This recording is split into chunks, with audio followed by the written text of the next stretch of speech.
Sacha Guitry fait un carton à Paris, pas moins de 5 pièces à l'affiche, sans compter l'hommage qui lui est rendu à la Gaîté Montparnasse par un fan de toujours qui s'appelle Francis Huster. Bonjour Francis. Bonjour.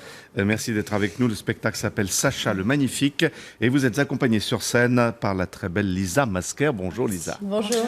Alors Francis, vous avez écrit et mis en scène ce que vous appelez une comédie-causerie. Qu'est-ce que c'est qu'une comédie-causerie ? Sacha Guitry faisait des causeries, alors des causeries sérieuses, où il racontait l'histoire du théâtre, des causeries sur l'humour, sur l'esprit, et puis aussi n'importe quoi, comme une causerie sur l'arbirement. Bon, il faut rapprocher Guitry de Coluche, de Desproges, de Daniel Prévost. Et là, j'ai imaginé Sacha Guitry lui-même sur scène, qui ferait une causerie du style si Sacha m'était compté par moi-même. Et puis dans la salle se trouve donc cette jeune fille qui commence à faire un scandale, qui commence à râler avec son portable. C'est donc à l'intérieur de la salle. Elle est à l'intérieur de la salle et chaque soir, on est terrorisés parce que les spectateurs prennent ça au sérieux. Et il y en a qui prennent son portable, qui veulent la cogner. Incroyable. Lisa, et puis elle intervient. Vous avez 22 ans seulement. Oui. Comment êtes-vous arrivée dans cette aventure ? Eh ben, en fait, j'ai rencontré Francis grâce à François Florent. Et vous êtes élève au cours Florent ? Voilà, j'étais élève au cours Florent. Et donc, on a fini une tournée de Marcel Pagnol, César Fanny Marius.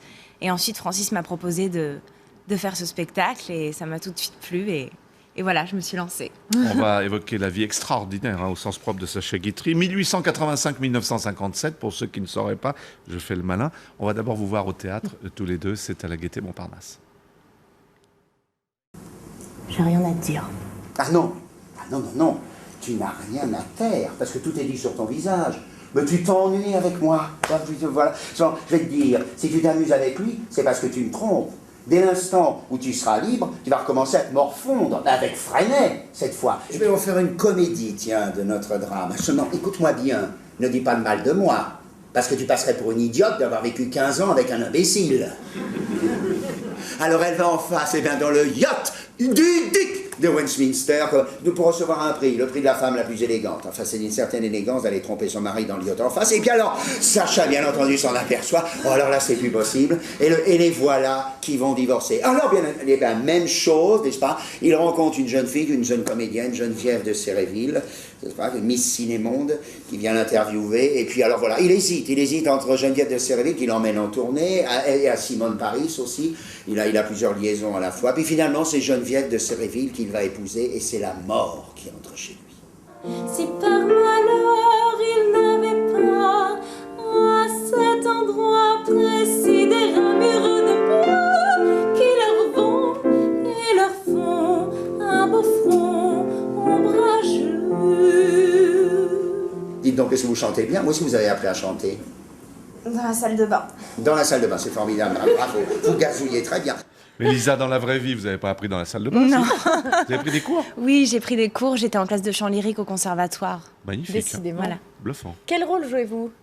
Alors, comme le dit Francis, au début, je suis une spectatrice lambda. J'arrive dans la salle et par la suite, je joue Yvonne Printemps. Enfin, j'ai pas la prétention de jouer Yvonne Printemps, mais voilà, des femmes, Sa vie privée et sa vie d'artiste totalement mêlées. Hein. Les quatre épouses, Yvonne Printemps, Jacqueline de Lubac, Geneviève de Séréville, dont vous parlez. 5, Lana Marconi, la dernière qui l'a accompagnée. Oui. Il a dit de Lana Marconi, qui a été une femme extraordinaire. Elle va me fermer les yeux, elle ouvrira mes tiroirs. Ah ouais. Il avait toujours des mots cruels, mais il adorait les femmes. Ouais. Oui, ça c'est sûr.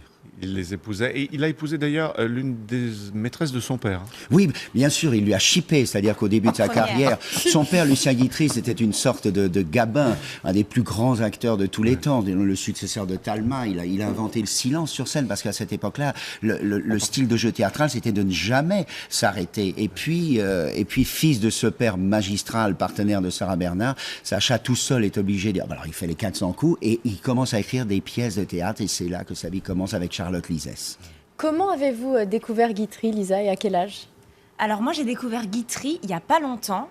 J'ai découvert ça à ma dernière année de cours de théâtre, en fait, où on avait le droit, au début du cours, de lire quelque chose qui nous plaisait. Et une fille a lu un extrait de Théâtre, je t'adore. Et je me suis tout de suite dit, ah, c'est vachement bien et tout, je peux t'emprunter le bouquin. Et c'est comme ça que j'ai découvert Guitry. Dans Guitry? Ce qui m'a plu dans Guitry, c'est sa légèreté, mais en même temps, c'est pas... il y a un fond dans tout ce qu'il fait, quoi. C'est pas si léger que ça. Voilà, comme le disent les gens. Et puis bien sûr avec Francis, je le découvre de plus en plus tous les jours, quoi. Francis, le Parisien vous a fait passer le test. Les idées reçues sur Guitry. Alors, vous répondez vite fait, là, parce qu'il faut qu'on parle de foot aussi. Démodé. Non, Guitry. c'est faux, au contraire, c'est le roi de la comédie à l'américaine. Chaplin, Capra, Billy Wilder, Lubitsch, tout le monde admirait Guitry. Précieux. Précieux. Oh, pas du tout, c'est un rythme fou. La vitesse à laquelle il s'exprime et son texte est d'une modernité incroyable. Tout est brisé, tout est explosé. Misogyne. Non, certainement pas. Au contraire, les héroïnes de Guitry, on le voit avec Lisa, c'est la jeunesse, c'est pétillant. Collabo. Oh non, alors ça c'est un scandale. C'est pas possible, c'est exactement le contraire. Moi, Il y a une révélation dans la pièce, Oui, bien sûr, il y a une révélation, c'est un secret, je le dis dans la pièce par superstition, qui explique bien le rapprochement entre Sacha Guitry, SG, et Serge Gainsbourg. C'est-à-dire que tous les deux se sont inventés un double, un personnage, Gainsbourg pour Gainsbourg, et pour Guitry, cette espèce de maître, de moi, alors que c'était un cancre total. Il s'est foutu de tout, mais il s'est pas foutu du public. Allez à la Gaîté Montparnasse, c'est jusqu'au 28 juillet. Le football, c'est votre passion, l'une de vos passions. Oui.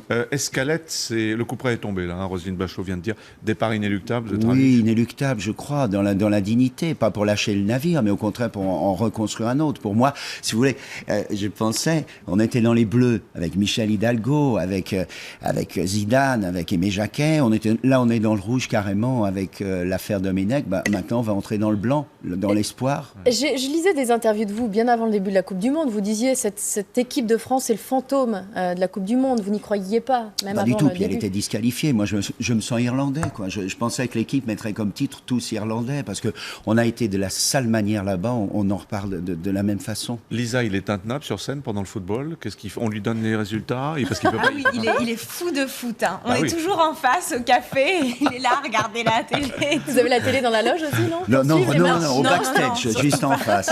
On est là, on suit les matchs. La suppression de la garden party, ça vous choque ?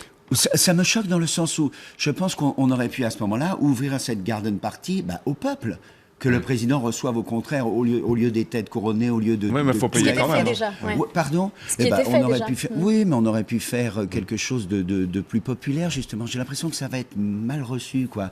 Pris de façon comme si tout d'un coup, justement, le navire allait vers l'iceberg. Allez, C'est pas un tout à dernier fait ça. rendez-vous. Vendredi, celui qui vient, vendredi 25 juin, il y a une grande fête aux Tuileries. C'est la fête des Tuileries. C'est ça. C'est pour le centre Pierre-Hutte. Oui, qui le centre de diagnostique dépistage du cancer, les l'Institut cancers. Alfred Fournier. Alors, on est plusieurs avec Michel Leb, à soutenir Pierre-Hutte, qui est un homme formidable pour cette fête dont, évidemment, les bénéfices iront à ce centre Pierre-Hutte. Merci à tous les deux Merci. d'être venus sur LCI Merci ce matin. Gaîté Montparnasse, 28 juillet.